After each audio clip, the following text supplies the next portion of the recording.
நமக்காக எடுத்துக்கொள்ளப்படுகிற வேத பகுதி மல்கியா புஸ்தகம் 3ஆம் அதிகாரம் 10ஆம் வசனம். மல்கியா 3ஆம் அதிகாரம் 10ஆம் வசனம்.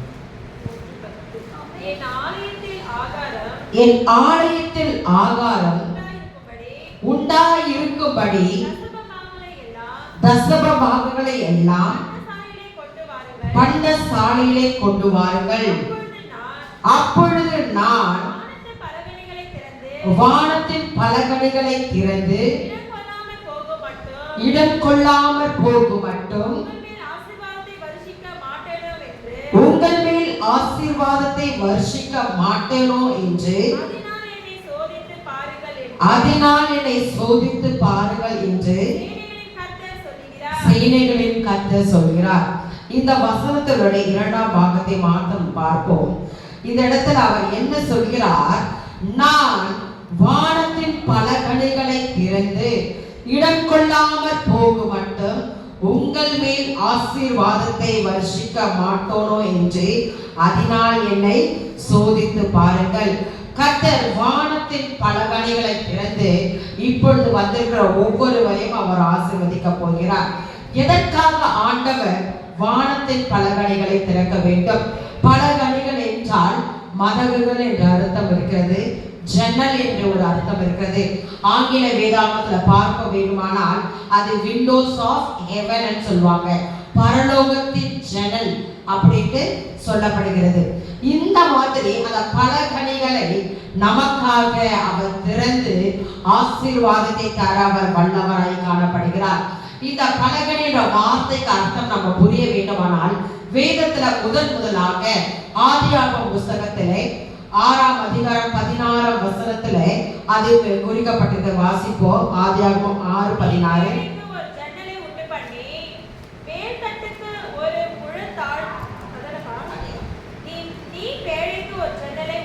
நீ பேழைக்கு ஒரு ஜன்னலை உண்டு பண்ணி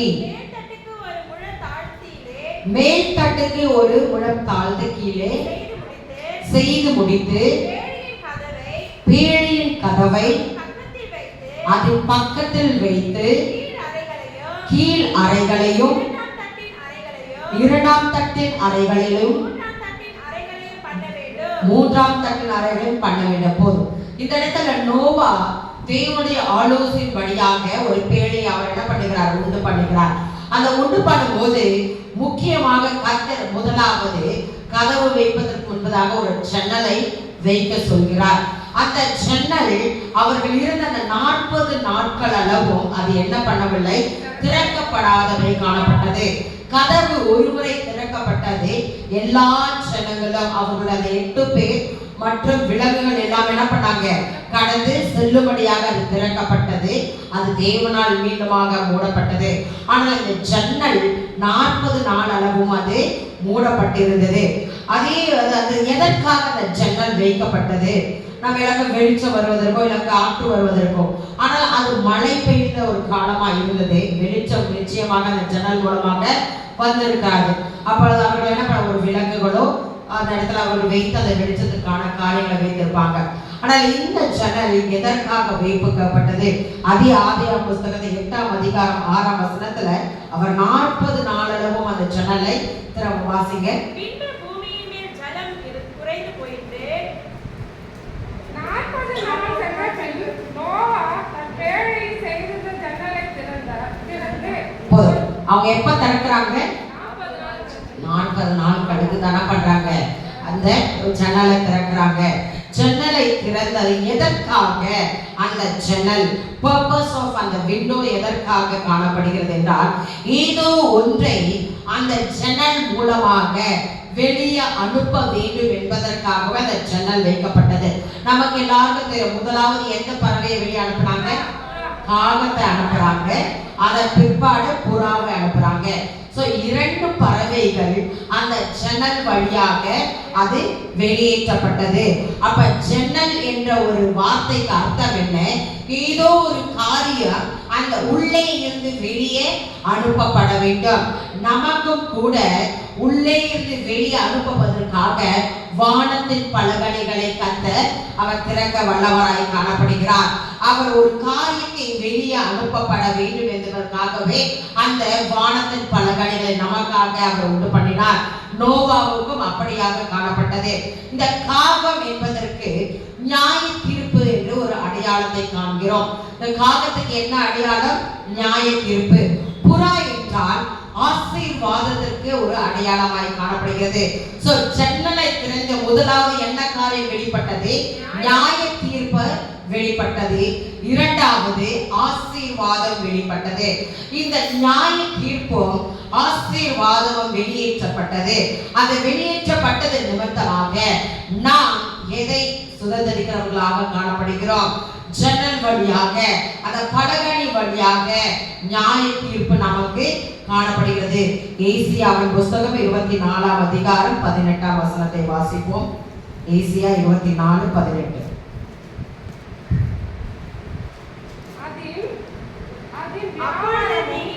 அப்பொழுது திகிலின் சத்தத்துக்கு விலகி ஓடுகிறவன் படுகுழியில் விழுவான், படுகுழியிலிருந்து ஏறுகிறவன் கண்ணியில் அகப்படுவான். உயர இருக்கும் மதகுகள் திறவுண்டு பூமியின் அஸ்திபாரங்கள் குலுங்கும். இந்த மதகுகள் திறவுண்டால் பூமியின் அஸ்திபாரங்கள் குலுங்கும். அப்படியானால் இங்க ஒரு நியாய தீர்ப்பு காணப்படுகிறது. பரலோகத்தின் கதவு எதற்காக திறக்கப்படுகிறது? ஒரு நியாய தீர்ப்புக்கு. அவன் படுகுழியிலே, பாவத்தின் படுகுழியிலே விழுந்தால் அவன் கண்ணியிலே அகப்படுவான். அப்பொழுது அவனுக்கு நியாய தீர்ப்பு காணப்படும். அந்த நியாய தீர்ப்பு தான் நமக்கு காணப்பட வேண்டுமா, இல்ல ஆசீர்வாதம் காணப்பட வேண்டுமா? இன்னொரு வசனத்தை வாசிப்போம். எரேமியாவின் புஸ்தகம் 9ஆம் அதிகாரம் 21ஆம் வசனம். அதில் நியாய தீர்ப்பை குறித்து பார்க்கலாம்.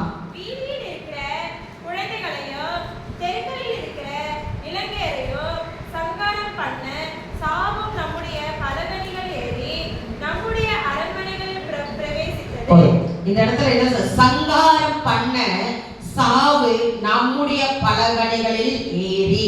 அப்ப அந்த பலகணிகளிலிருந்து என்ன வருகிறது? நியாய தீர்ப்பாக மரணம் நமக்கு நேரிடும்.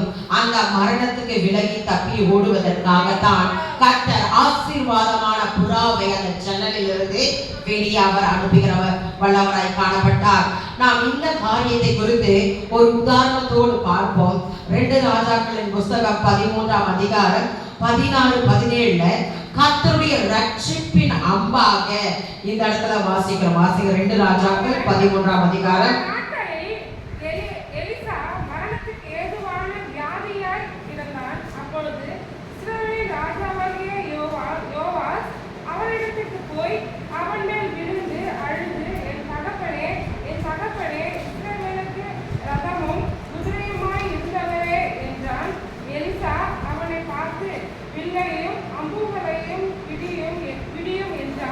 அப்படியே வில்லையும் அம்புகளையும் பிடித்துக் கொண்டான். அப்பொழுது அவன் இஸ்ரவேல் ராஜாவை நோக்கி, உம்முடைய கையை வில்லின் மேல் வையும் என்றான். அவன் தன் கையை வைத்த போது எலிசா தன் கைகளை ராஜாவுடைய கைகள் மேல் வைத்து கிழக்கே இருக்கிற ஜன்னலை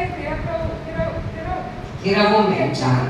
அவன் அதை திறந்த போது எலிசா எய்யும் என்றான். இவன் எய்த போது அவன் அது கர்த்தருடைய ரட்சிப்பின் அம்பும் விடுதலையாக்கும் ரட்சிப்பின் அம்புமானது. கர்த்தர் இந்த வழியிலே அவர் ரட்சிக்கத்தக்கதான ஒரு ஆசீர்வாதத்தை நமக்கு தருகிறார். ஜன்னலை திறக்கும் போது அந்த கர்த்தருடைய ரட்சிப்பு அம்பாக நம்மிடத்திலே வருகிறதாய் காணப்படுகிறது.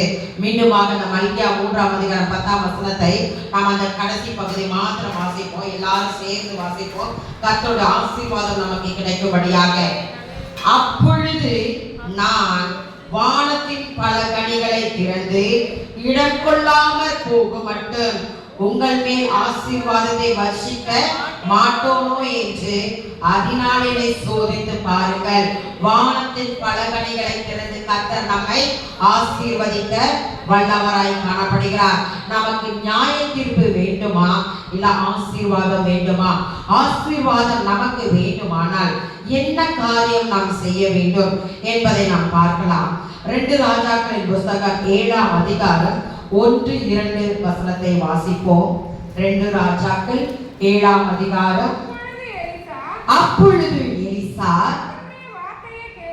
கர்த்தருடைய வார்த்தையை கேளுங்கள். நாளை இந்நேரத்தில் சமாரியாவின் வாசலிலே ஒரு மரக்கால் கோதுமை மா ஒரு சேக்கலுக்கும் 2 மரக்கால் வார்கோதுமை ஒரு சேக்கலுக்கும் விற்கப்படும் என்று கர்த்தர் சொல்லுகிறார் என்றார். இப்போது இந்த இடத்துல எலிசா கர்த்தருடைய வார்த்தை உண்டாகி அவர் என்ன சொல்லுகிறார்? 7 நாள் நடத்துற பத்திர முந்தின இதுல ஒரு பெரிய ஒரு பஞ்சம் உண்டா இருக்கிறது. அந்த பஞ்சத்துல குழந்தையை என்ன பண்றாங்க? சமைத்து சாப்பிடுகிற ஒரு தருணம் காணப்படுகிறது. அப்படிப்பட்ட சூழ்நிலையில கர்த்தராகிய தேவன் எலிசாவுக்கு என்ன வார்த்தை சொல்லுகிறார்? 1 மரக்கால் கோதுமை ஒரு சேக்கலுக்கும் 2 மரக்கால் வார்கோதுமை ஒரு சேக்கலுக்கும் விற்கப்படும் என்று சொல்கிறார். அதற்கு ராஜாவின் பிரதானி ஒருவன் அவன் என்ன சொல்லுகிறார்? இதோ கர்த்தர் வானத்திலே மதகுகளை உண்டாக்கினாலும் இப்படி நடக்குமா என்றான். என்ன? கர்த்தருக்கே அந்த இடத்துல ஒரு சவாலை விடுவது போல அந்த வார்த்தை சொல்லுகிறது. கர்த்தர் வானத்திலே மதகுகளை, ஒரு மதகுகள் அல்ல பல மதகுகளை உண்டாக்கினாலும் இப்படி நடக்குமா என்றான். அதற்கு அவன், உன்னுடைய கண்களினாலே அதை காண்பாய், ஆனாலும் அதில் சாப்பிட மாட்டாய் என்று அந்த இடத்துல அவனுக்கு சொல்லப்படுகிறது. இந்த இது உதாரணம் எல்லாருக்குமே தெரியும். இந்த நிகழ்ச்சியில எலிசாவோட வார்த்தையை யார் நம்பல? அந்த பிரதானி நம்பவில்லை. அவன் நம்பாததுனால அவனுக்கு உடனடியாக எலிசா சொல்வது என்ன? கண்களினாலே அதை காண்பாய், ஆனால் அதிலே சாப்பிட மாட்டாய். அது எப்படிப்பட்ட ஒரு சாபமான ஒரு காரியம்! எதற்காக இப்படிப்பட்ட சாபம்? அந்த இடத்துல பிரதானிக்கு வந்தது என்ன? ஒரு நியாய தீர்ப்பு வந்திருக்கிறது. ஆசீர்வாதம் வருவதான ஒரு சூழ்நிலையில வானத்தின் பலகணிகளை கூட அவன் நம்பவில்லை. வானத்தின் பலகணி என்றால் என் ஆண்டவராகிய பிதாவான வீற்றிருக்கும் பரலோகம் திறக்கப்படும் போது நிச்சயமாகவே ஆசீர்வாதத்தை பெற்றுக் கொள்வேன் என்ற ஒரு நம்பிக்கை, ஒரு விசுவாசம் இல்லாதபடியினாலே அவனுக்கு அப்படிப்பட்ட ஒரு நியாய தீர்ப்பு காணப்பட்டது. அந்த நியாய தீர்ப்பு அவனுக்கு எந்த இடத்துக்கு கொண்டு போய் விட்டது? மரணத்துக்கான ஒரு காரியமாய் காணப்பட்டது.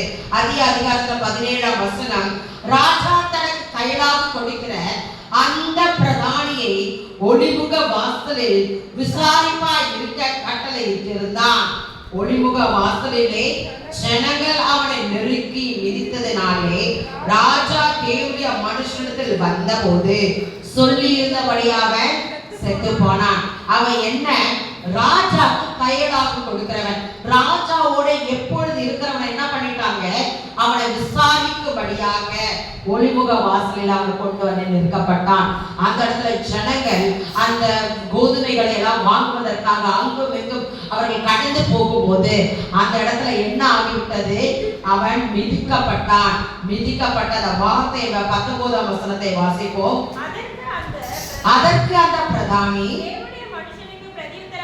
தேவனுடைய மனுஷனுக்கு பிரதியுத்தரமாக, இதோ கர்த்தர் வானத்திலே மதகுகளை உண்டாக்கினாலும்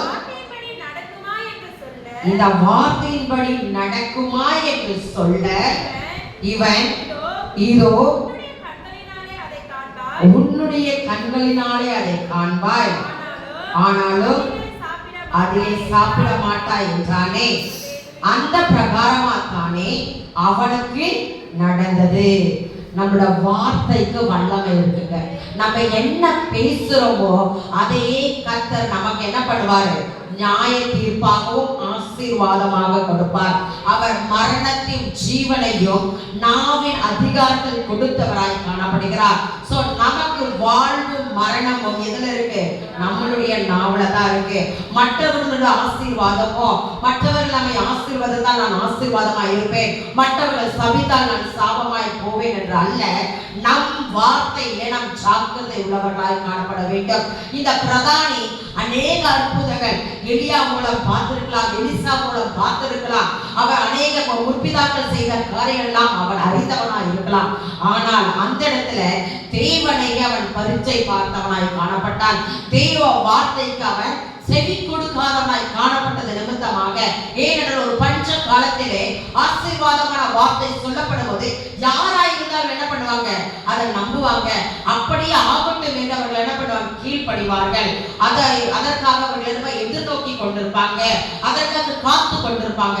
ஆனால் இவனோ கர்த்தருடைய வார்த்தைக்கு எதிராக அவன் ஒரு அவிசுவாசமான ஒரு வார்த்தையை பேசினதுனாலே அவனுக்கு மரணம் உண்டாயிற்று. கர்த்தருடைய தேவனுடைய வசனத்துக்கு விரோதமாய் பேசுகிறவர்களுக்கு இதேதான் நடக்கும். அந்த நியாய தீர்ப்பே அவனுக்கு மரணத்தை கொடுத்ததாய் காணப்படுகிறது. நம்முடைய ஒவ்வொரு வார்த்தைகளும் மிகவும் முக்கியமாய் காணப்படுகிறது. இதுல கூட உலக பிரமாணம் சொல்லுவாங்க, இந்த சுவர்களுக்கும் செவிகள் இருக்கிறது என்று. ஆனால் இருக்கிற இடங்கள் எப்படிப்பட்ட இடம் என்று இடத்துக்கு ஏற்றவாறு நம்முடைய வார்த்தைகள் சுருக்கமாய் இருக்க வேண்டும். ஆலயத்திலே எப்படியாக நம்ம பேச வேண்டும், தெருக்களிலே எப்படியாக பேச வேண்டும், வீடுகளிலே எப்படியாக பேச வேண்டும் என்பது நமக்கு மிக முக்கியமாய் காணப்படுகிறது. உறவினர்களிடத்தில் நாம் பேசும்போது, நம்மை குறித்தோ மற்றவர்கள் குறித்து பேசும்போது ஜாக்கிரதை உள்ளவர்களாய் காணப்பட வேண்டும். ஏனென்றால் அதுவே நமக்கு கண்ணியாகும், அதுவே படுகொலில் விழுபடியாக அந்த வார்த்தைகள் நமக்கு, அது இந்த நாளில் அல்ல, அது இப்பொழுது பேசினாலும் பல தலைமுறைக்கு பிறகும் அந்த வார்த்தைகள் பேசப்படுகிறாங்க. ஏனென்றால் அந்த வார்த்தைகளுக்கு அது முக்கியமாய் இருக்கிறது, இப்ப வல்லமை இருக்கிறது. நோவா அந்த ஜன்னலை உண்டாக்கினதற்கு காரணம் என்ன? அவனுக்கு நியாய தீர்ப்பு யாருக்கு கிடைத்தது? அந்த ஜனங்களுக்கு கிடைத்தது. ஆசீர்வாதமோ நோவாவுக்கும் நோவாவின் குடும்பத்தாருக்கும் ஆசீர்வாதம் காணப்பட்டது. ஒரு புறா ஆசீர்வாதத்துக்கு அந்த இடத்துல அடையாளமாய் காணப்பட்டது நிமித்தமாக கர்த்தர் நம்மை ஆசீர்வதிக்கிறார். வானத்தின் பலகணிகளை நமக்காக அவர் திறக்கிறார். நமக்காக விசேஷமான ஒரு ஜன்னலை அவர் உருவாக்கி இருக்கிறார். அந்த ஜன்னல் தான் சபையாகிய இந்த இடம். இந்த சபை வானத்திலே ஒரு ஜன்னல் ஆக இந்த இடத்துல காணப்படுகிறது. இதிலிருந்து நியாய தீர்ப்பும் புறப்பட்டு வரும், எச்சரிப்பின் வார்த்தைகளும் புறப்பட்டு வரும், ஆசீர்வாதத்தின் வார்த்தைகளும் புறப்பட்டு வரும். அநேக மதங்கள் வானத்திலே காணப்படுகிறது. ஆனால் கர்த்தராகிய தேவன் நமக்காக என்ன வைத்திருக்கிறார் என்றால், நீ பேசுகிற வார்த்தையின்படியே ஆக கடவுது என்பதே. நாம் என்ன வார்த்தைகளை பேசுகிறோமோ அப்படியாகவே நடக்கும். இந்த அனனியா சபிரால் அந்த அவர்கள் வார்த்தையினாலே தங்களுக்கு மரணத்தை நேர்ந்து கொண்டார்கள். பொய் பேசினதுனால அந்த இடத்துல அவர்களுக்கு மரணம் காணப்பட்டது. உண்மையை பேசியிருந்தால் அந்த இடத்துல அவர்களுக்கு என்ன கிடைத்திருக்கலாம்? அவர்களை சொத்து கூட கொடுத்திருக்கலாம், அவர்களுக்கு தேவையான காரியங்களை அவர்கள் பகிர்ந்து கொடுத்திருக்கலாம். ஆனால் இருவரும் ஒருமனப்பட்டு அந்த இடத்துல பொய்யை பேசினார்கள். அப்படியாக வார்த்தையின்படியாக நடந்தது.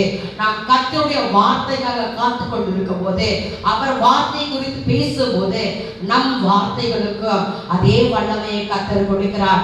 எந்த இடத்திலும் நாம் அது முக்கியமாக தேவனுடைய ஆலயத்திலே பேசப்படுகிற ஒவ்வொரு வார்த்தைக்கும், ஏனென்றால் மேலிருந்து பார்க்கும் போதுதான் தெரியும் யார் யார் என்ன பேசுறாங்க.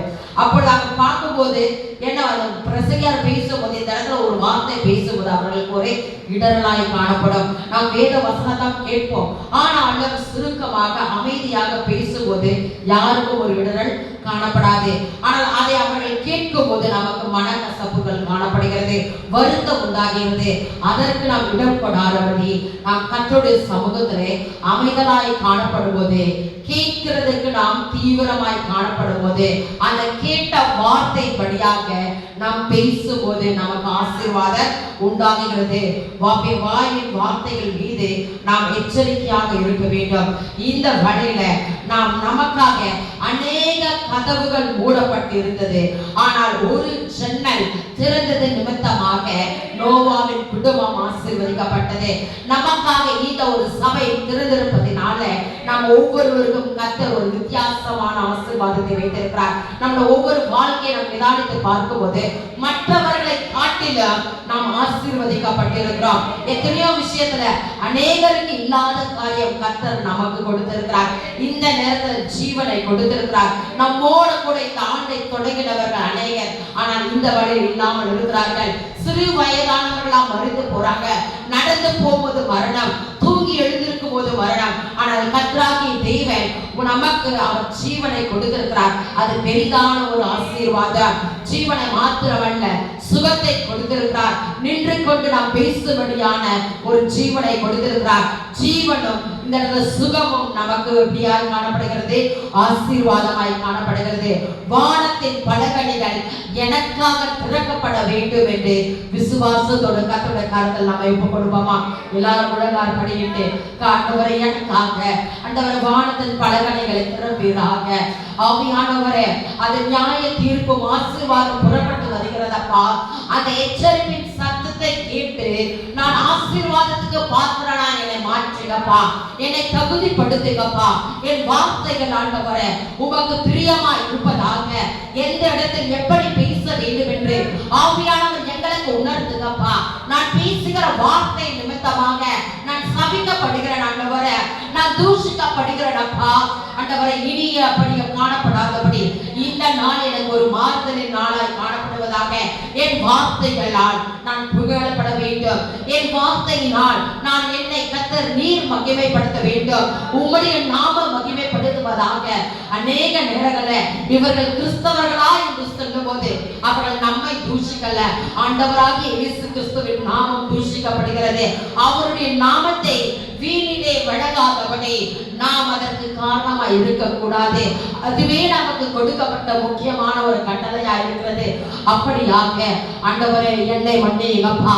எந்தெந்த இடத்துல எல்லாம் உங்களுடைய நாமம் தூஷிக்கப்படும்படியாக நான் நடந்து கொண்டனோ அதை இந்த வழியில ஒப்பு கொடுக்கிறேன் ஆண்டவரே என்று நம்மை ஒப்பு கொடுப்போமா? ஆவியானவரே ஸ்தோத்திரம் அப்பா. உள்ளத்தின் ஆழத்திலிருந்து ஆண்டவரை நோக்கி பார்ப்போமா? வானத்தின் பலகணிகள் எனக்காக திறக்கப்பட வேண்டும், எனக்காக திறக்கப்பட வேண்டும். ஆசீர்வாதம் புறப்பட்டு வருவதாக, ஆசீர்வாதம் புறப்பட்டு வருவதாக. ஆவியானவரே, இது நியாய தீர்ப்பு நிமித்தமாக மரணம் வருகிறதப்பா ஆண்டவரே. அப்படிப்பட்ட மரணத்துக்குள்ளாக நாங்கள் கடந்து போக கூடாது. நீங்க என்னை சிருஷ்டித்ததற்கு காரணம் என்ன? நித்திய ஜீவனை அடையும்படியாக, அந்த நித்திய ஜீவனை அடையும்படியாக இதோ நான் ஆசீர்வாதத்தின் பாத்திரமாக என்னை மாற்றுங்கப்பா. ஆண்டவரே ஸ்தோத்திரம். ஆண்டவரே என்னை ஆசீர்வதிங்க. எனக்குள்ளே குடும்பம் ஆசீர்வதிக்கப்பட்டு இருப்பதாக. கர்த்தர் யாக்கோபுக்கு கொடுத்த ஆசீர்வாதம் உனக்குள் குடும்பம் ஆசீர்வதிக்கப்படுவதாக. உனக்குள் சந்ததி ஆசீர்வதிக்கப்படுவதாக. உனக்குள் தலைமுறைகள் ஆசீர்வதிக்கப்படுவதாக. இந்த name of Jesus அவர் ஆசீர்வதிக்கிறதற்காக இந்த நாளில் புறப்பட்டு வந்திருக்கிறார். சபையாகிய சேனல் திறக்கப்பட்டிருக்கிறது. ஆசீர்வாதமா நியாய தீர்ப்பாய் என்பது உன் வாயிலே புறப்படுகிற வார்த்தையினால. ஹalleluya ஹalleluya. எஸ் ரஷியபலுக்கடா தீஷிகரவனா கரலையா. ஆமென். உம்முடைய நாமம் மகிமைப்படுவதாக, உம்முடைய நாமம் மகிமைப்படுவதாக. ஆமென். நிரப்பப்பட்டவர்களாக எங்களை நடத்துகிறீர்கள். நீங்க எங்களை நடத்துகிறீர்கள். எஸ் ஃபாதர் ரீஷகரபலா கரலையா. ஓ ஜீசஸ், நீங்க திறக்கப்பா வானத்தின் பலகணிகளை திறப்பினாக. பரலோகம் திறக்கப்பட்டிருக்கிறது. ஹalleluya. ஒவ்வொருவரையும் பேசுங்க வைத்திருக்கிறார். உங்களுக்கான ஆசீர்வாதம் இந்த வனம் கடந்து வந்திருக்கிறது. பெற்றுக்கொள்ள தகுதி உள்ளவர்களாக ஆண்டவரே எங்களை மாற்றுங்கப்பா. நாங்கள் ஆண்டவரே உங்களுடைய சமூகத்தை ஒப்புக் கொடுக்கிறோம் ஆண்டவரே. ஹalleluya. ஆண்டவரே ஸ்தோத்திரம் அப்பா. பரிசுத்த வார்த்தைகளிலே காணப்படுவதாக. ஆமென் ஆண்டவரே. சாந்தமான வார்த்தைகளிலே புறப்பட்டு வருவதாக. பொறுமையாய் பேசுகிற அனுபவம் எனக்கு கிடைப்பதாக. ஹalleluya. நீங்க நிச்சயமாக எங்களோட கூட பேசியிருக்கீங்கப்பா. வார்த்தை என்ற ஒரு வார்த்தை ஆண்டவரே எங்களோடு கூட இடைப்பட்டு இருக்கிறது ஆண்டவரே. ஹalleluya ஹalleluya. ஆமென் ஆமென். அவர் நமக்கு மாதிரியை கொடுத்திருக்கிறார். ஹalleluya. அந்த கேடுள்ளவராக சிலுவையில அவர் தூஷிக்கப்பட்டார். அவர் மறு உத்தரவு கொடுக்காதபடி அமைதலாக இருந்தார். வாய் திறவாத ஒரு ஆட்டுக்குட்டியை போல அவர் காணப்பட்டார். ஆண்டவரே ஸ்தோத்திரம் அப்பா. உம்மை போல மாறைகளுக்கு கிருபை தாங்க. உம்மை போல மாறை தாங்க தகப்பனே. ஆண்டவரே ஸ்தோத்திரம் ஆண்டவரே. ஆண்டவரே எங்களால் முடியாதப்பா, ஆனாலும் ஆண்டவரே நீங்க எங்களுக்கு உதவி செய்ய வல்லவர். அவர் சொல்லி இருக்கிறார், அவர் தாமே சோதிக்கப்பட்டது நிமித்தமாக சோதிக்கப்படுகிற ஒவ்வொருவருக்கும் அவர் உதவி செய்ய வல்லவராய் இருக்கிறார். அது எப்படி கூடும்? ஆவியிலே நிரப்பப்படும் போது, அந்நிய பாஷை எப்படி உன் வாயை விட்டு பிரியாமல் இருக்கும் போது அவர் உனக்கு உதவி செய்வார். ஹalleluya. நீ வேலை செய்து கொண்டிருக்கும் போது என்ன வேலை செய்கிறாயோ வார்த்தைக்கு, கர்த்தருடைய வார்த்தைக்கு செவி கொடுங்க. அந்நிய பாஷையில பேசிக் கொண்டிருங்க. அப்பொழுது கர்த்தர் இடைப்படுவார். நாளை காலையில கூட நான் ஒரு தேவ செய்தியை கேட்டுக் கொண்டிருந்தேன். கர்த்தர் எனக்கு ஒரு சிந்தனையை கொடுத்தார். கர்த்தர் என் தாயின் மூலமாக சுகமளிக்கிற ஒரு வல்லமையை கொடுப்பார் என்று கர்த்தர் அப்படியாக செய்திருக்கிறார். முழு விசுவாசம்